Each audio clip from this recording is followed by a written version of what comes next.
বিশ্বকাপ উৎসবে। দর্শক, আপনারা দেখছেন মনি বিস্কুট চ্যানেলের বিশ্বকাপের আইস ট্র্যাকার সেগমেন্ট। এই মুহূর্তে আমাদের সাথে আছে প্রহেলিকা খান। তো অনুভূতি আসলে কেমন? অনুভূতিটা ভালো, কারণ কি জানো, কালকে চ্যানেল আইতে শাকিব খান আসছিল মেগাস্টার। সো আমি দেখেছি উনি সেম এই জায়গায় দাঁড়িয়ে ওখানে হচ্ছে বলটা পাস করা ট্রাই করছিল, ওই সেম বলে আমি লাথি মারছি। এটা আমার জন্য আসলে অনেক স্পেশাল, কজ আমি মেগাস্টার শাকিব খানের অনেক বড় ফ্যান। আমি যতদূর জানি তুমি die hard fan of Brazil. So গতকালকে ব্রাজিলের পারফরমেন্স কেমন লেগেছে?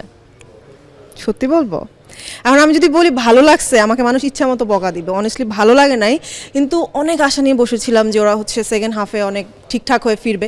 একটু ফিরছিল না, ঠিকঠাক ফিরছিল না।